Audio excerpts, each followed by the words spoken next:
we're here. We're finally here. And like most good things in my life, it must come to an end. We're at the season finale of Season 6 of TNG. Best season ever. I've already declared it. This episode could be shit. It could be an E tier. And it would be only the second bad episode of the season. Because besides Aquiel, I think every episode has either been, worst case scenario. I don't know about that one. But not bad. And the rest of them have been good to great to excellent to my favorite episode of the series. So this is my favorite season of Star Trek so far, and it ending is absolutely criminal. Yeah, but it has to. It has to, but we're going to delay as much as possible right now. Yeah. We're doing our Season 6 recap right now. It's funny. I don't think I've seen anyone, before we started it, I don't recall seeing anyone hyping it up. I either saw nothing really about it, or even the negatives of it starts to go downhill here, which I would just have to imagine that has to be the crowd that prefers less character focused stuff and more your go-to Star Trek stuff. And I'm not saying there's anything wrong with that, but what has made this season my favorite is all of the stories being so unique and different and things that we haven't seen before. And there's still sci-fi elements in all of it, but just the different types of stories we got to see, focusing on every single character got at least one. Unfortunately, Geordi got the bad one, but every character he directed one. He directed one, and it was great. Yeah, so we'll see what this finale is. Now, we're talking about finales. We just came off one with Deep Space Nine, but do you think we're getting our fourth Part 1 finale in a row for TNG? I hope not. But wait, wasn't Relics this season? Geordi got an episode? Well, that was kind of a Scotty episode, but yeah, Geordi, yeah. I mean, he was half the focus. Maybe less than half. Yeah, there you go, yeah. No. After Time Zero, I never want to see a Part 1 or Part 2 ever again. Do you think I think people were, from what I remember, people were very excited about us starting Season 5. And I think that's purely because of Inner Lights. So, yeah, and Star Trek 6. Yeah, so do you think that people were more keen for us starting Season 5 to eventually get the Inner Light, and maybe for them there's no equivalent of Inner Light to them, even though there's episodes like Lessons and other things, and Relics in this season, but there's no. I'm not saying that the Inner Light is better than any of the Season 6 episodes, but there's no. Oh my God! Yeah, the perspective of the Inner Light, the measure of the man. Episode. I think there's probably a lot to that. Also, I just think a lot of times people, I read comments a lot that say things like, "Oh, I forgot how good the season is," or "Oh, I just looked up the episode list and, damn." I don't think people really think about it as much as we do in that lens, but that's because we have a reaction channel and are making content out of it, so it's a little bit different. But, I would be interested to see what you guys have to say about, what your opinion was of Season 6 before going into it. There definitely were the defenders, as we've been going through it, the people who have definitely said, oh, yeah, this is why Season 6 is my favorite. So they're out there. But yeah, I've loved it a lot, and now we gotta jump into a season finale. I have no idea what could end the season. What could be the big thing? Will Cisco show up on the bridge?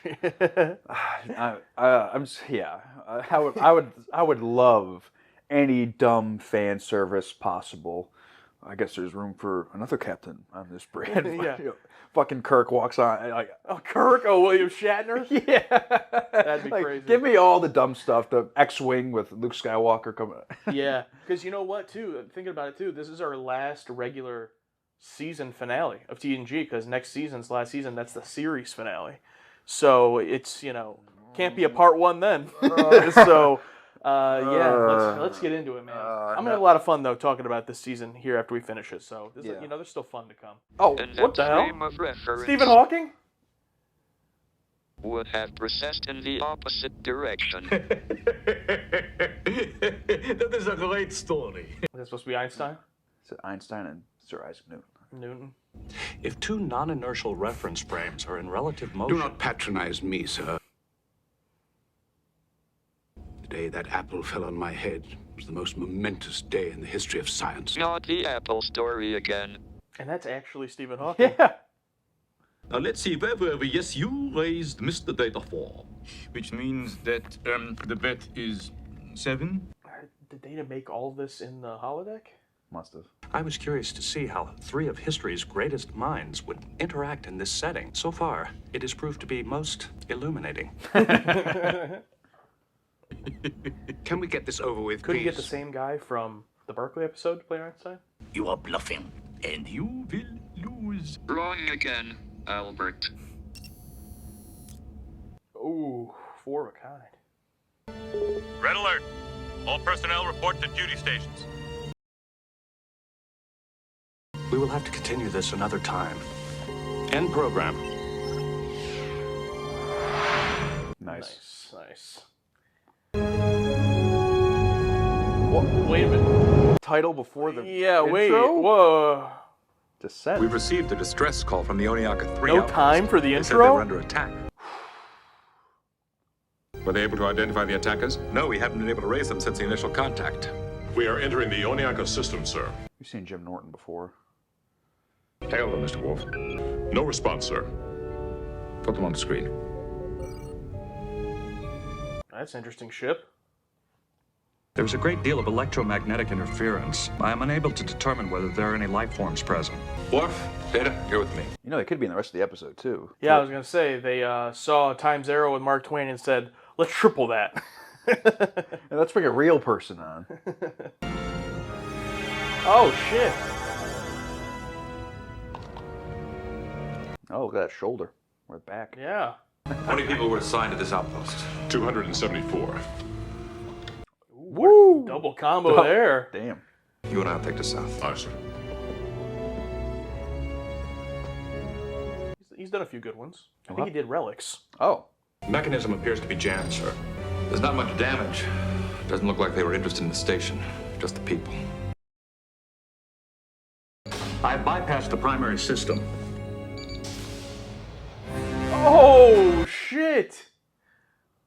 Good reveal. Okay, why is the intro now? Yeah, what's going to happen after the intro? What? Very curious. It's so weird. Why did they place the title and the credits before the intro? This doesn't matter, but it's just interesting. It matters to me. Yeah, from a production side, I find it very interesting.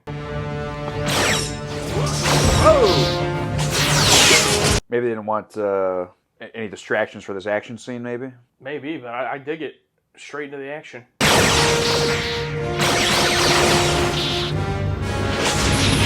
Oh, damn. Oh! Yeah.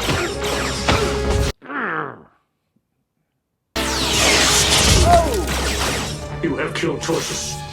I will make you suffer for this. Torsus. Biological organism Klingon.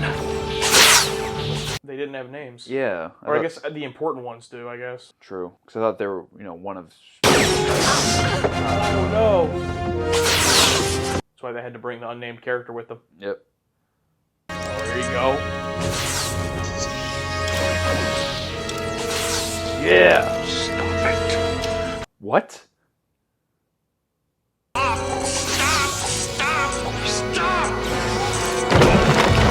Oh my god, dude! Whoa, Data, what are you doing?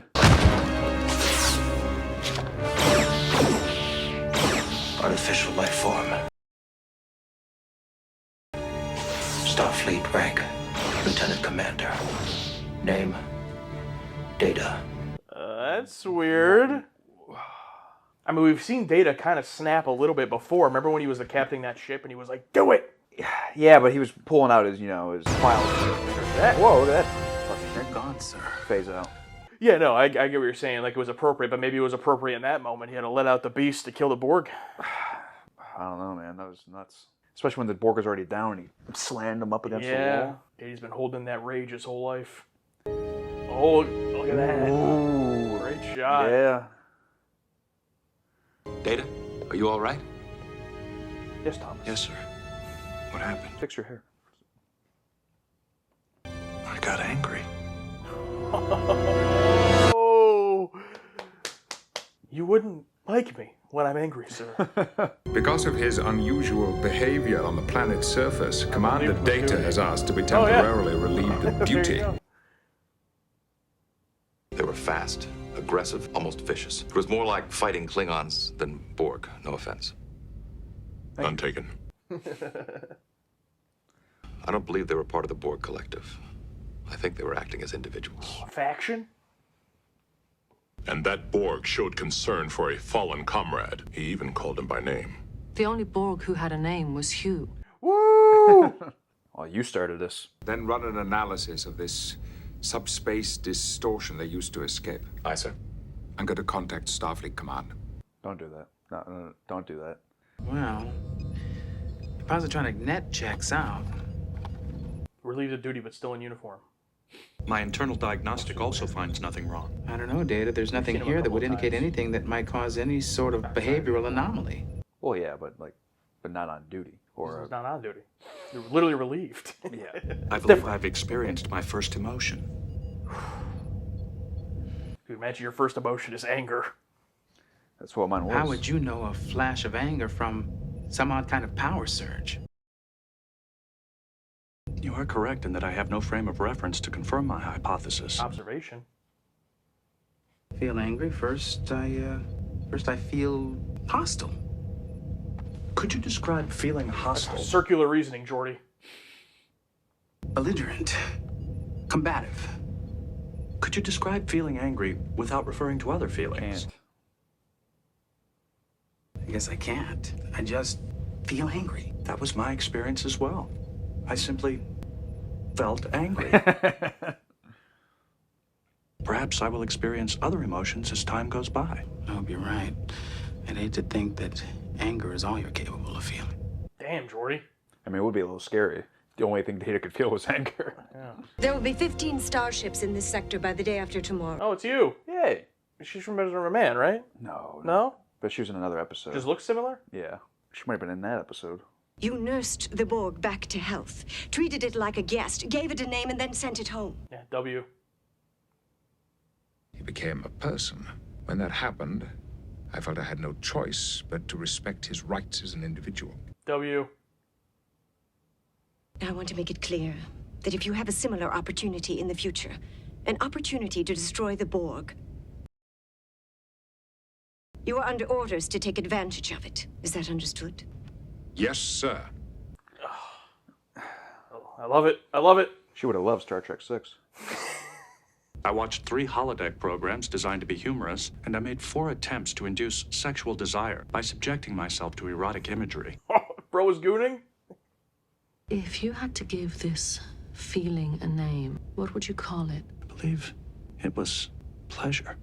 Oh my god, dude. Oh. Dude. Is Brett Spiner not the greatest actor of all time? Of all time. Oh my god. Received a distress call from the New Berlin colony. They're under attack. What's our ETA? At warp 9, 15 minutes, 30 seconds. Contact the Crazy Horse. Crazy Horse. What's the strip club gonna do about this? I find it crazy there's a ship named the Crazy Horse. Evidently, a Ferengi trading ship entered their system and someone panicked. Third time today. Stand down, red alert. Reduce speed, return to our patrol route. The Ferengi really have to do something about Yeah. entering where they don't belong. Captain's log supplemental. We have been on patrol for 16 hours, and there are no reports of further Borg activity. Just everyone's kind of on edge. You said it was 3 times today, so. Do I have a name? Oh! He's Geordi, and you. He pulled up the episode. Now this is an S tier. I thought you might like to see this. Geordi's analysis of the subspace distortion the Borg used to escape. An artificially created energy conduit? Oh, the fish is back again. Sending Hugh back to the Borg was a very risky, a very dangerous choice. But it was the moral thing to do. Hey! W. Riker. It may turn out that the moral thing to do, but not the right thing to do. Yeah, that's sometimes the case. Oh, yeah. Stop it. Stop. Stop.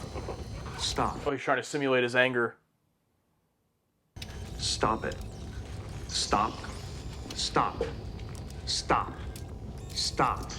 Maybe he can't get the anger because he knows he's not in It's danger. fake, yeah. Increase Borg strength by 30%. Unable to comply. A 30% increase would exceed safety Damn limits. guardrails. Data, we're talking about an experiment here. You can't put your life on the line just to prove some theory. This experiment may hold the key to something I have sought all my life. You're only going to find it if you live your life, bro, not these experiments. It's crazy. There's got to be another way. Can't you think of some other way to make yourself angry? Punch him, Jordy. Or say no, Jordy. That'll make him mad. I have a right to risk it if I choose. Yeah, and I'm your friend, and I'm not gonna just stand around and let you do this. Red alert! All hands, battle stations. Oh, well, it didn't matter anyway. They had to go. Really loved that it was Jordy for that scene. Yeah. The MS-1 colony is under attack. Doesn't it seem strange to you that there have been 2 Borg attacks and the Enterprise has been the nearest ship in both instances? That's every situation, bro. We appear to be caught in some kind of energy matrix. We are being pulled inside. Oh, where are we going? Oh shit! It's a wormhole. We have returned to normal space. Navigational systems are still offline. Where are we?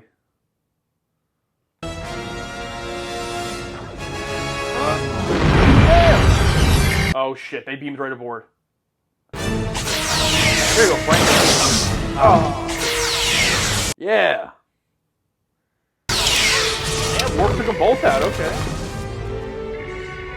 Oh, is Data gonna get angry? Franklin's dead, sir. Ah. Is everyone else all right? What? They beamed on board as a diversion to give their ship time to escape. This is another change in the Borg behavior.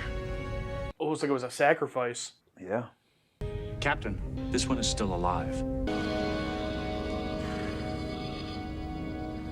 R.I.P. to Franklin. It's like, he's dead. Huh, no big loss there. He's still pretty weak, but he should make a full recovery. Can you waken him? Yes, but it's very risky. His heart rate and blood pressure are up. Do it. Yeah, we're not going down the same old route, Beverly. Not this time. Not this time. Wake him up and then kill him.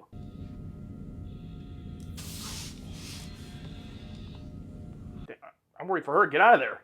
Lower the force field. No, but Jordan. Oh, look at that. Is he called Hugh? Klingon. Shatter cranial exoskeleton at the tricipital lobe. Death is immediate. Why must this one destroy biological organisms? Let's talk about a way to kill him. Why? I am Locutus of Borg. You will respond to my questions. Data, run a biospectral analysis on this Borg. See if he is trying to send a subspace signal to the others. Do you think Hugh is this leader? The one?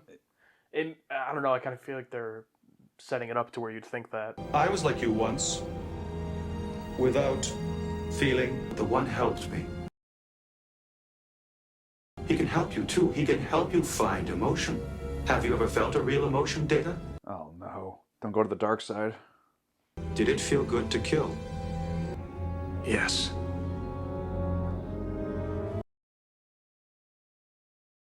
If it is unethical to take pleasure from another being's death, you must be a very unethical person.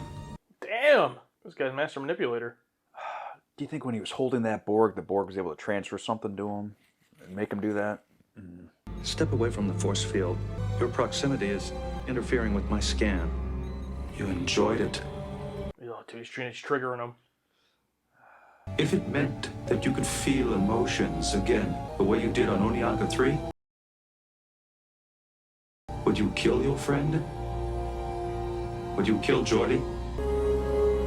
Yes. What? I would. Oh, man. What is happening? You think the Bajoran guy was still in the room? What the hell? Yeah, I think I saw him in the background. But I'd say based on the distance we covered during our trip through the conduit, the speed would have to be at least 20 times faster than our maximum warp. 20 times is crazy. Mr. Worf, lock on with the tractor beam and return it to the ship. Aye, sir. The tractor beam has been disabled. Of course. Picking up a tachyon surge. Looks like whoever's in the shuttle is trying to trigger the transwarp conduit.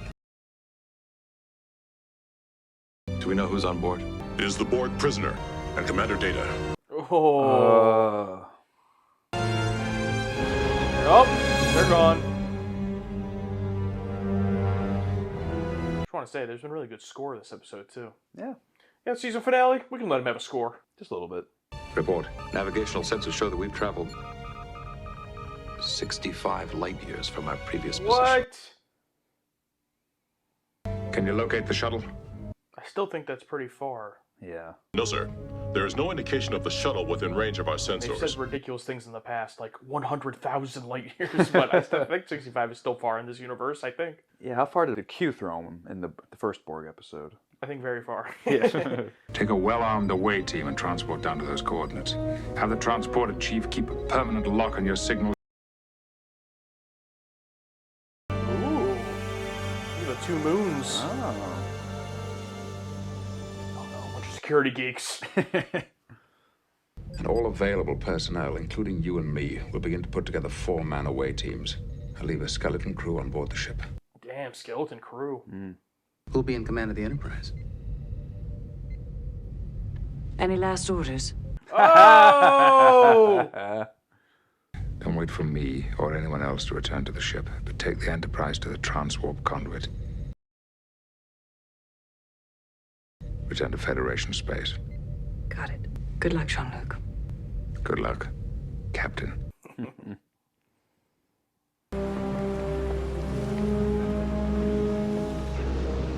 Great on location shooting here. Yeah. A little sepia filter. Yeah, are they in Mexico? It's not quite as heavy as Battlestar Galactica. It's pretty heavy. It's pretty heavy. This is pretty heavy, yeah. Now, you know the actors hated this part right here. We have to fucking climb up this hill? I think I found something. Oh, okay. Come on. Jonathan Majors Kang in there? The man at the end of time? The hell is What? this? That's a... I don't recognize the symbol. This entire structure could be shielded from our sensors. Let's go.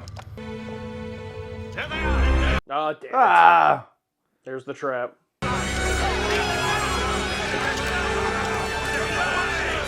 No, this guy's toast. Yep. Yeah.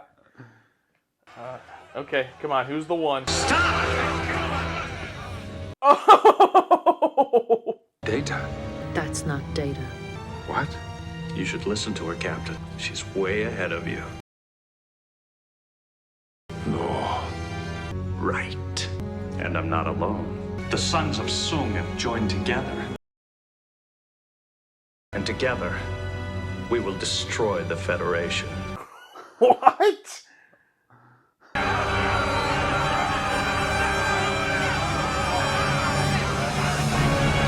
Oh, there you go. Damn, ending the season on that. Wow. Oh. Data heel turn.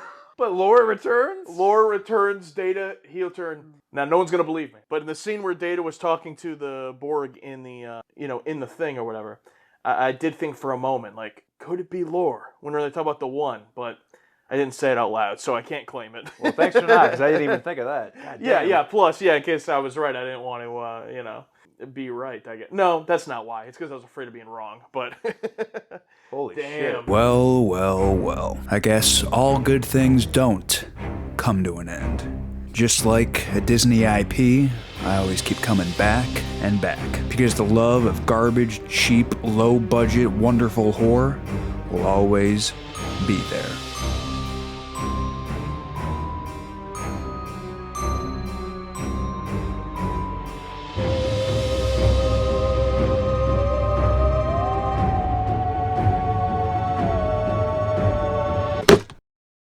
Somehow,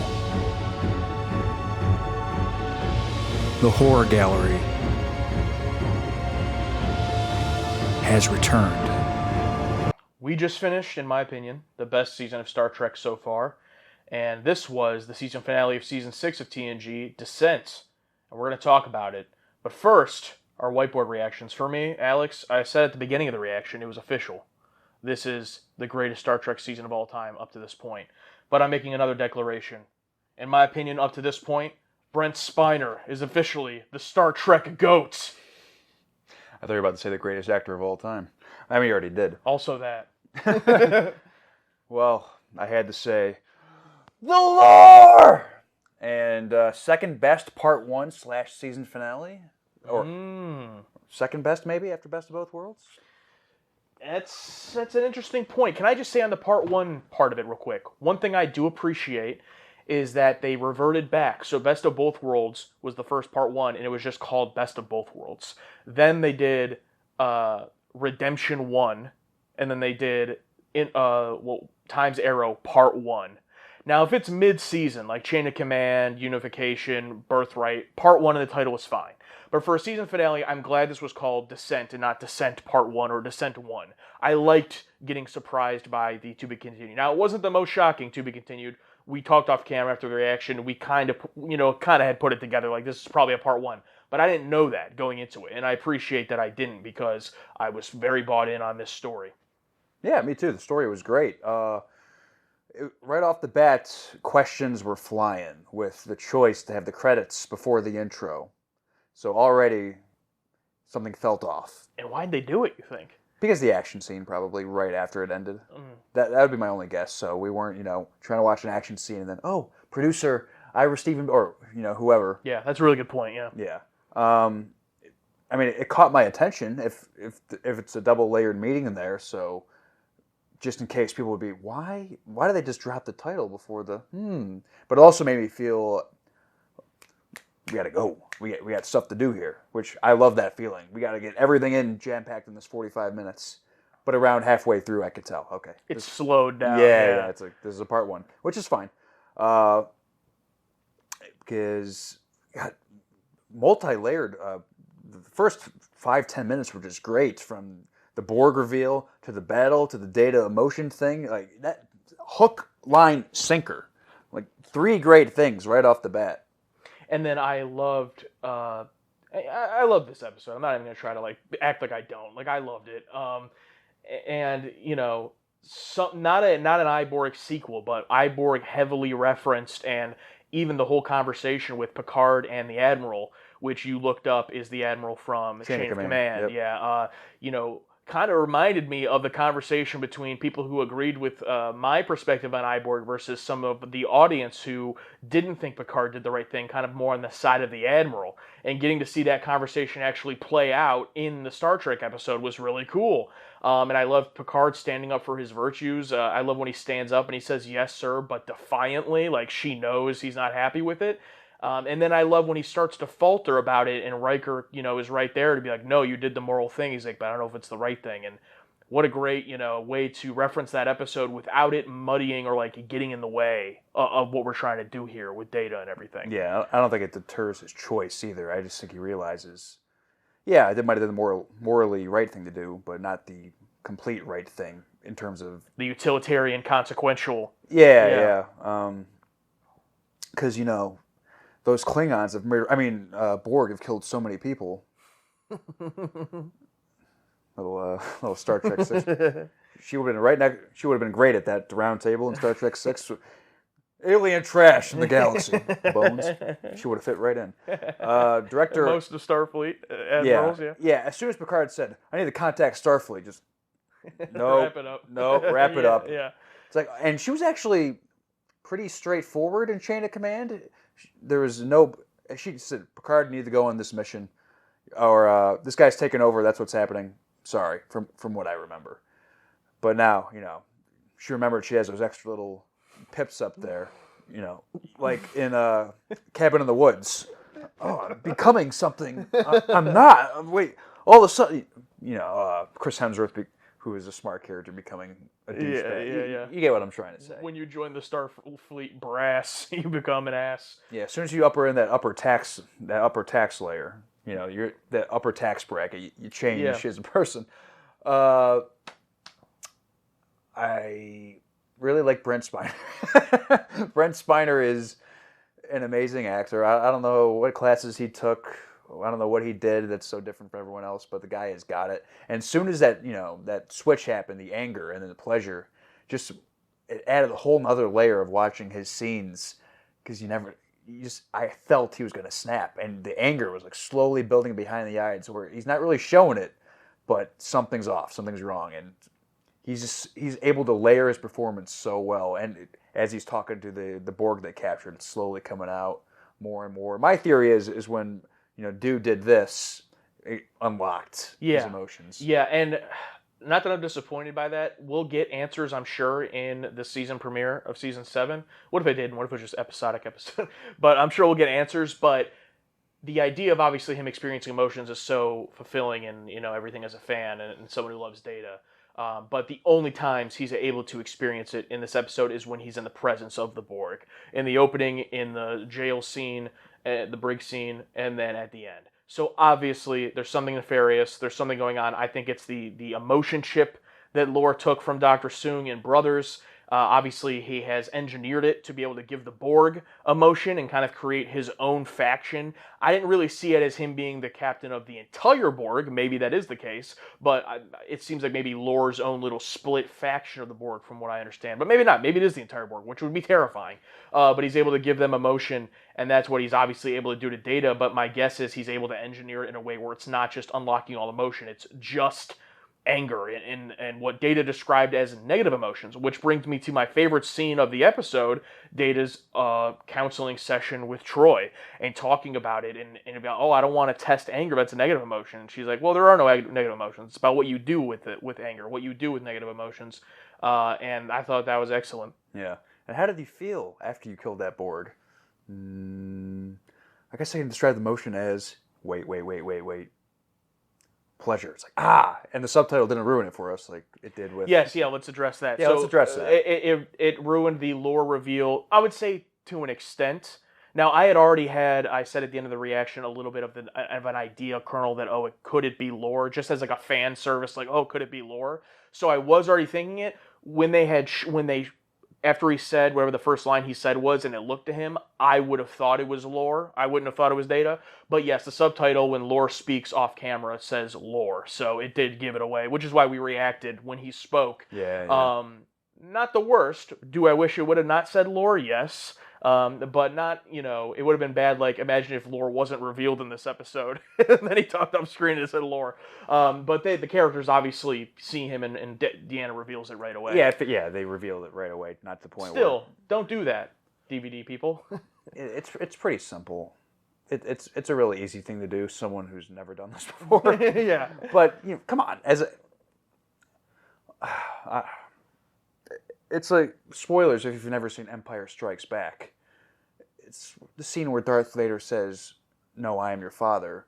If right above it, it's before the scene happens, it says Darth Vader's about to reveal he's Luke's father, and then says, "I am your father." Yeah. In the frame beforehand, it's common sense. I don't know. Some subtitles piss me off. Fucking Deep Space Nine subtitles are so bare basic, where I think there was a reveal where the subtitle didn't reveal it, but that's because it didn't put any name who said it. So if you're going to do subtitles, make it as bare bones as possible. I don't need to know who's saying it. Yeah, Deep Space Nine doesn't have really the name of who's talking. It's literally just the English words, and that's it, which is ideal. But I think at the end of the day, there's pros and cons. If we didn't have subtitles on at all, I probably miss like half of what they're saying. Yes, so it's like the unnecessary evil in a way. But we miss half of what they're saying with them on anyway. Yeah, exactly. But so moving on from that, the subtitle aspect of it, I thought that was an excellent reveal. Almost like a comic book level reveal, like literally just him standing there, and then Data coming out and being like, the Sons of Soong, or like, this is like a fucking comic book supervillain. And I'm not saying that in a way to shit on it. I love that. Obviously, I love comic book stuff, and pro wrestling and it's over the top things. So while yes, it is over the top and cheesy, it is. I really liked it. Oh yeah, it was great. It's perfect for Lore too. He would have this whole giant faction. Oh, I'm God. And I'm so mad I didn't guess it at all. My mind immediately went to, it's Denise Crosby, maybe. Oh, really? Yeah. Oh, maybe she gave up on the Romulans, and now she's joined up with the Borg. But no, we haven't seen fucking Lore in what, 2 seasons? Yeah, unless I'm forgetting something, I'm pretty sure Brothers. Yeah. So basically, that was at the very beginning of season 4. So basically, 3 full seasons. 4, 5, 6. And great job with the little bait and switch, false setting up Hugh and putting, I don't know if the actor who played him was Jim Norton. It must have been because I saw Jim Norton. Jim Norton was Albert Einstein. He was Albert Einstein? Okay, never mind. So in my mind, I was thinking, okay, so they put his credit in the opening credits, and they have him on the screen, the previous footage from that episode. From Iborg, yeah. Yeah, from Iborg. So I thought, oh, okay, they're going to bait and switch this. Oh, yeah, he's in the episode, but he's only in this. They gave him credit just for being in that little screen, and then he's going to show up later. Yeah, I thought it was great. As far as who else it would be, I had the idea that it was Lore. When they were in that room, I'm going to be honest, there wasn't anyone that I thought like, oh, it's this person. I thought the reveal was pretty well done. It was obvious in the sense that they got into the room, they killed a random guy, and they're all surrounding him. It's like, okay, who's the one? Like, I even said it out loud. It's like, here we go. This is the end of the episode. I put together it was going to be a part 1 by this point. Like, who's the one that we're leaving off on? So because it was going to be a reveal, instantly it's someone we recognize. It's not going to be a random Borg character. So, I was very satisfied with it. And for a season finale, too. Like, if this was a mid-season part 1, they still would be cool. But season finale, so like in real time, you had to go into the summer seeing Data turn heel, enjoying Lore. I'd be talking about that all summer as a kid. Yeah, this was probably one of the best season finales ever. I mean, really, really good. I mean, fantastic. And if I had to wait as long as real people had to wait, I'd be fucking... You know what? I mean, I haven't felt this way since Best of Both Worlds, I think. And honestly, not full episode maybe at this point, I'd think about it, but just the reveal, the ending, the cliffhanger. Best of Both Worlds has that. It's the first one to ever do it in Star Trek, so it's that special. Yeah. But the actual reveal itself, I think I actually like this one more because, do I believe Data's going to stay heel forever and be with Lore? No. But it's more believable than Picard being Locutus and getting blown up. Yeah. I knew 100% at that cliffhanger, oh, well, they're going to start the next one and something's going to happen. And it's going to stop it. That's exactly what happened. I don't think going into Descent Part 2, the Season 7 premiere, that Data's just going to be just kidding and go oh, no, I'm actually still Data and throw Lore off the, I think he's going to be... Yeah, I swear to God, I hope they don't ruin it in the first 5 minutes. Oh, Data's actually fine. Or, no, it's not Lore, it's Terry Mudd. I don't know. It's Terry Mudd, It's yeah. like, don't... He had been the one. He comes out. Can you imagine? Yeah. Advice to whoever's making the Season 7 opener. Don't undo an entire episode of build-up in the first 5 minutes. Just Yeah. I know you guys haven't made it yet. You're working on it for the fall, so you have time. But, I think they'll have him be this heel character throughout the episode, and then eventually they get, just like they did with Locutus, they get him, they switch it. And then it's gonna be Darth Vader and the Emperor. Yeah. He's gonna throw him down the shaft. Yeah, but with Best of Both Worlds, the cliffhanger wasn't necessarily just, oh, how do we get Picard and Locutus back? It was the Mr. Worf fire. So, still good. I'm not shitting on anything, best, still good, but I think this might have been my favorite one, season finale-wise. And, yeah, what else? Brent Spiner, just the best. His scene, I did love in the scene with Deanna where he's like, pleasure, score swells up, fade to black, great, go to commercial. But it's one of those that makes you think if it was real. Okay, then what happened? Pleasure, they're just sitting there, Deanna's looking terrified. All right, well, thank you, Data. You can go back to work now. It's like, how'd that session end? Yeah. Yeah, 2 things. Yeah, I love that. And I like Deanna saying, oh, there are no negative emotions. And then as soon as he says it, yeah, switches up. maybe there are. Yeah. And then I think there was another one in this episode where both Worf, Riker, and Picard are just looking out, the view screen. And cut!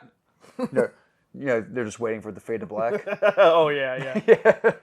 Yeah, absolutely. The direction, though, I thought was really good. Alexander Singer, he did Relics and Ship in a Bottle. Yeah, so another banger here. I thought it was really good.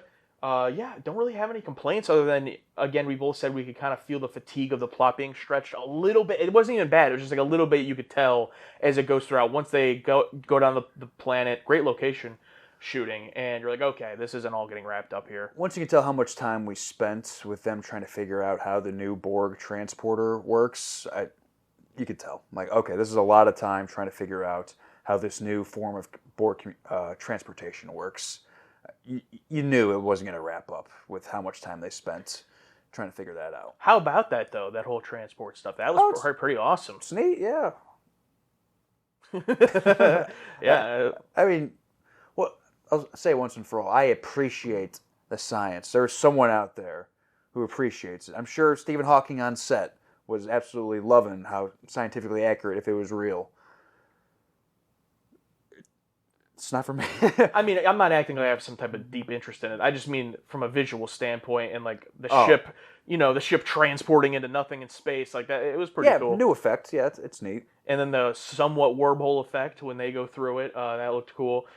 You brought up Stephen Hawking. How about that hook? Ended up just being a throwaway, opening scene, which I really enjoyed. Actual Stephen Hawking being there is crazy. And then I was wrong. I think it actually was Jim Norton who was Albert Einstein before and came back. He just looked different to me, I guess, but maybe the makeup was a bit different. Yeah, I don't think there were more close-ups on his face here, and you can, Really no complaints. I have to do my generic asterisk of it's not my favorite episode of all time. It's like whenever it's like I don't have any complaints, but it's not, Is it because you think people are very protective of the season finale two-parters that you have to do this? No, I'm talking about in terms of like whenever there's an episode that like I really enjoy and don't really have any complaints, but it's like it's not Lessons. Oh yeah, it's not Iborg. Yeah. It's like no, this is good. Yeah. This is really good, but it's just that goes without saying. There's episodes that personally hit us in different ways, and there's perfectly great episodes that don't.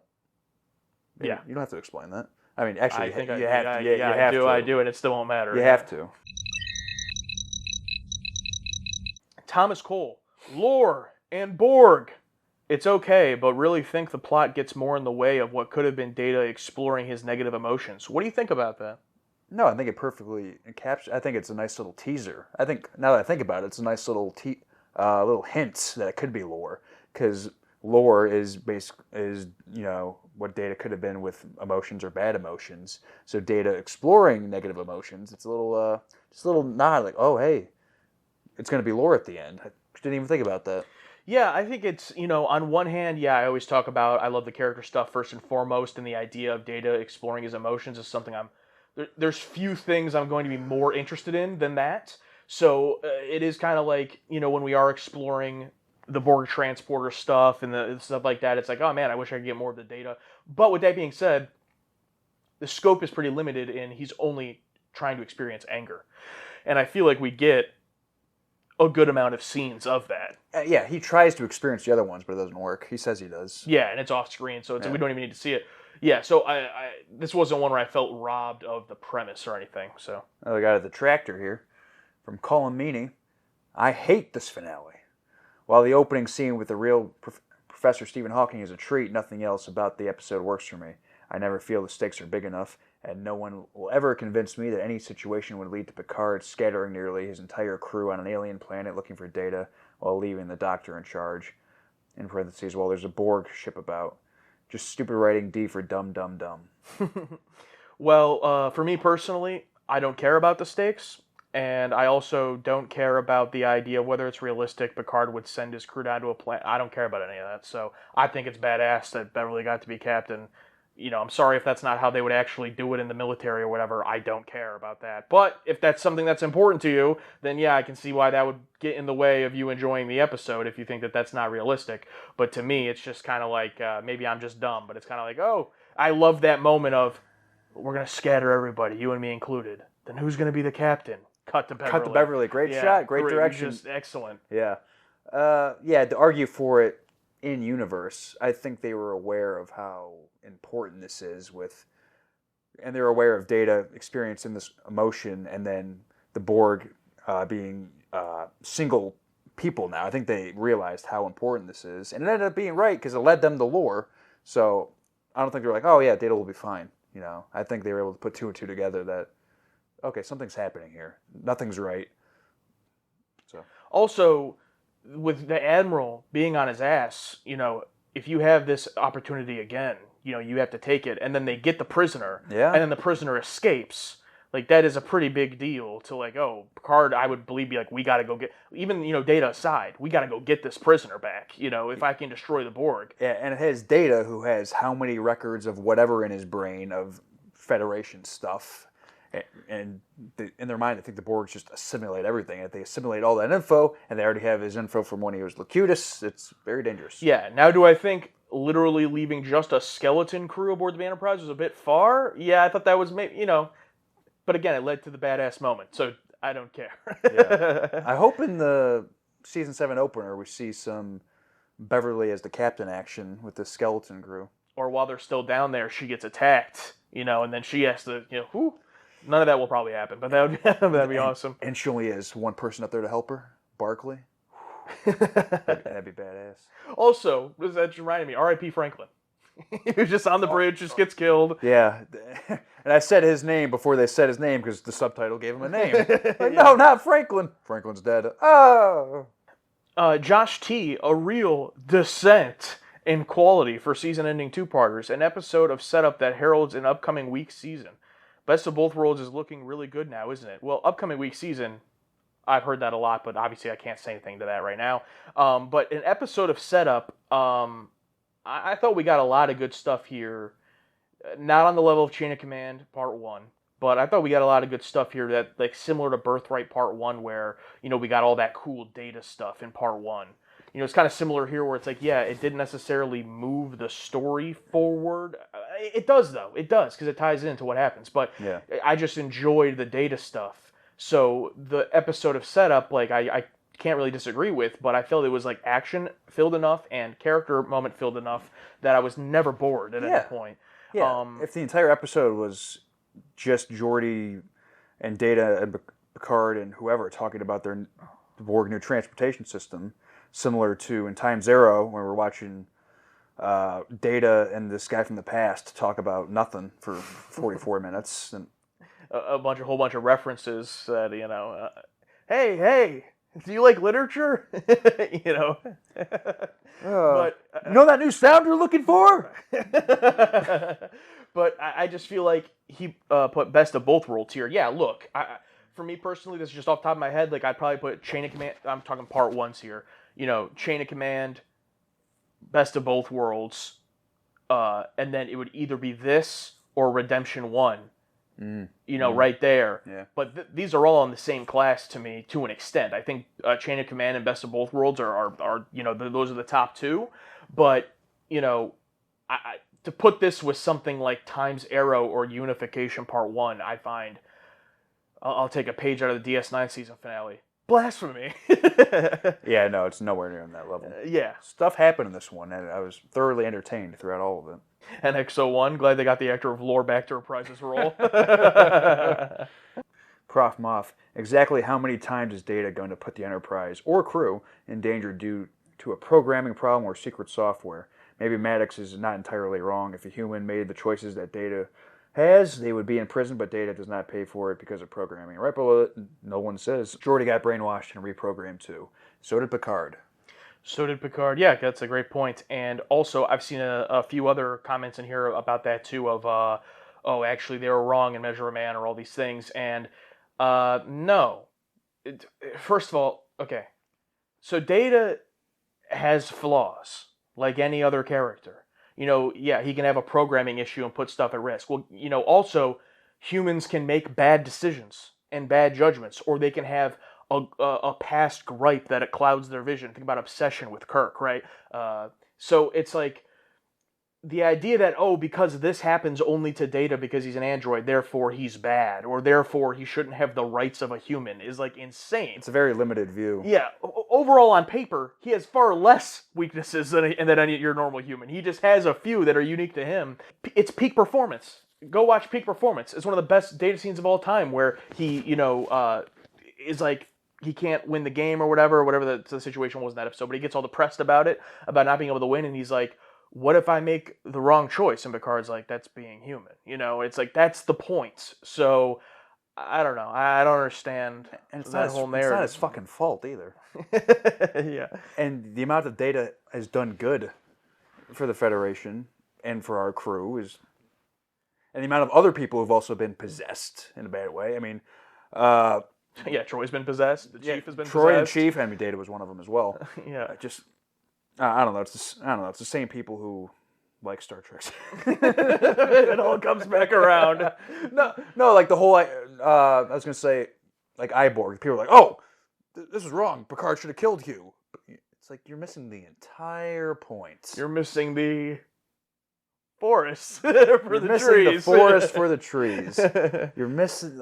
If you want to go watch, I don't know, MASH or whatever military. I don't think MASH. That's what you think it is. Yeah, my entire life I thought MASH was a military documentary. I've never watched the show. But you know, there's reruns of the Cold War and every war. I mean, you go watch the History Channel, but you know. I see the argument. I I just don't understand how you can look at it from a human perspective, which I feel like the whole entire point of Star Trek is about the optimistic future. And like to look at things, you know, so pessimistically is like we're two of the biggest cynics I know, but it's like that's the whole point of Star Trek is be able to escape that cynicism, you know, into the positive nature. Yeah, the optimistic future that can open my mind up to new possibilities. I don't want to think, oh yeah, I love when a military commander shuts down any possibility of peace treaties and all that. Yeah. The android's dangerous. Take his rights away. You know, for all you motherfuckers that love Darmok, you should have been on the side of Riker or whoever. It's like, oh yeah, they blow each other up. Yeah, that's what you do when you can't communicate. Yeah, wait, you love Darmok too? Yeah, I love Darmok. No, I love Darmok. But the same people who defend, oh, Darmok's one of the best of all time. I bet they're the same ones who are, oh, Picard, you know, they should have blown up, they should have killed you or sent that bomb back. Oh, you're saying, like, if you like the message of Darmok, you should agree with Picard's I'm just decisions. assuming. I don't know. Yeah. You know, I'm just being an asshole here, but no. I just hate the cynicism. It's like, that's not this show. I mean, have you been paying attention? And even in a show, like, okay, let's relate it to, like, something like Deep Space Nine with, like, the Progress or Duet episode. Even if you had, like, a darker or a downer ending, you know, still the overall outlook is the progress, is the optimistic, you know, you look at Duet, Kira is broken, but at the end, what happens? Her character realizes, oh no, being a Cardassian doesn't mean you should be killed. You know, it's all about the positive spin on it at the end of the day. So, yeah, we're probably thinking way too much about it. About it, but no, I just saw some people saying, oh, Bruce Maddox was right. It's, oh my God. Another good one from Josh T. Question, do you ever want Data to attain permanent emotions? Should he remain a tragic figure who always yearns for what he can't have? I say if he gets it in his last ever appearance, I think that's, you know, otherwise, then he's just a regular person. I mean, then the growth is done for his character, because then he's just another human being. Yeah, you basically took the words right out of my mouth. I mean, maybe not it has to be his last ever appearance, but it's the end of his arc. Yeah. Like, that is the conclusion of Data's arc. There's no other, kind of like how I felt, you know, the conclusion of Picard's arc was Tapestry. Picard's still here, and things can still happen to him, but in my opinion, as a character, Tapestry is the end of his arc, of what is set up for his character at the beginning. So, the character can still exist, and things still happen, but, like, for me, I no longer yearn for Picard to, like, grow as a character. Like, I feel like he's completed. You know, as toward Data, it's, out of anybody, his is the most obvious of what his completion would be. It would be becoming human, getting emotions. So, I 100% agree. Whether it's the end of the TNG series or a TNG movie, I would love to see it, of course, to be happy for Data, but it would need to be the end of his arc, and any appearances that he comes after that can't take away. I mean, we talk about we hate, you know, coming back, bringing a legacy character back and killing them. Yeah, you can't take it away. You bring him back in season 1 of Picard. You know, let's say he gets emotions in fucking TNG First Contact or whatever. You can't bring him back and go, oh, well, actually, now I don't have emotions again. Kill me. Like, please don't do that. I hate that shit. What was there's a Marvel example I was thinking of. Like, I was thinking almost like Professor Xavier in the newer X-Men, where he's like in X-Men First Class, he gets shot and he's paralyzed. And then in the next movie, he's just walking. And it's like, oh, I'm taking this medicine. It's like, no, just be in the fucking wheelchair.